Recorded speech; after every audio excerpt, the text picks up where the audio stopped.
Hello, dear friends. Welcome to this episode of the podcast, brought to you by the Australia Buddha's Practice Incorporated. Today, I'd like to talk about a topic that is ever present in our lives yet often overlooked, arrogance or pride, and how it affects our lives, as well as how we can achieve freedom through recognizing shame and awareness. 1. Arrogance is everywhere. Each of us lives amidst afflictions every moment. These afflictions are not abstract concepts but are vividly reflected in our every word, deed, and action. You can see traces of it in a person's demeanor, expressions, words, and movements. For example, when we show impatience, speak with arrogance, or act sluggishly or impulsively, these are manifestations of arrogance. In Buddhism, arrogance is not a lofty theory but a practical truth of life. If we observe carefully, we'll realize that arrogance influences us at all times. Ask yourself often, do I have arrogance?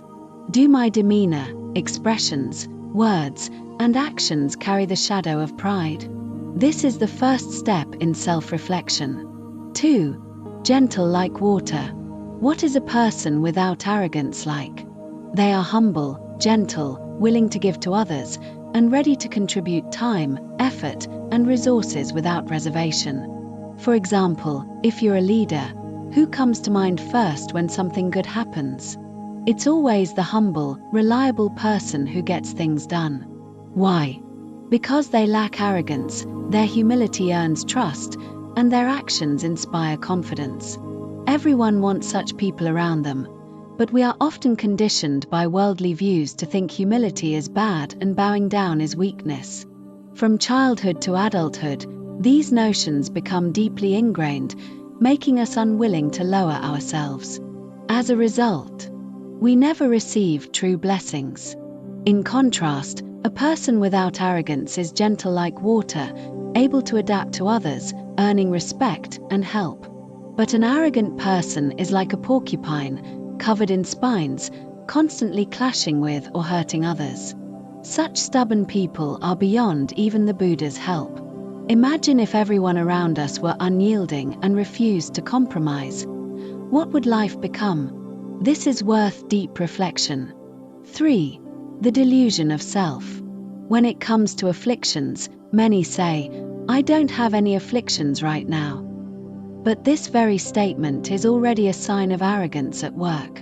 When you deny having afflictions, that's the affliction of arrogance.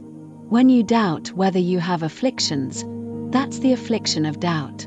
When others point out your flaws and you get angry, that's the affliction of anger. When you think you're great but no one acknowledges it, that's the affliction of greed. When you don't understand why things are the way they are, that's the affliction of ignorance. Friends, afflictions are everywhere. We are surrounded by them every moment. It's only because of a lack of awareness that we remain in a state of delusion, unaware, even harming ourselves without realizing it. 4. The chain of delusion, sensation, and impulse. Where do afflictions come from? From delusion. Delusion is like the headquarters, weaving all our afflictions. For example, why do we crave?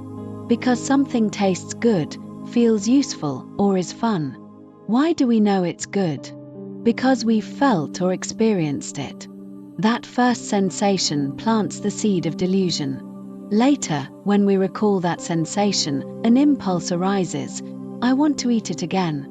I want to play again. I want to possess it again.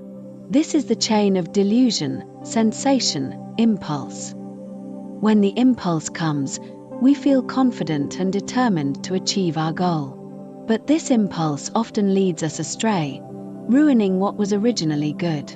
5. Recognizing shame is the direct cause of awakening. So, how do we break free from arrogance and afflictions? The answer is recognizing shame and awareness. Buddhism teaches us that recognizing shame is the direct cause of body or awakening. What is body? It's awareness. The more you recognize your afflictions and the shame they bring, the more you awaken. The more you awaken, the more you can let go. The key is, Can you clearly recognize yourself? Can you catch your delusions? When greed, anger, or arrogance arises, can you recognize the shame in them and not follow their lead?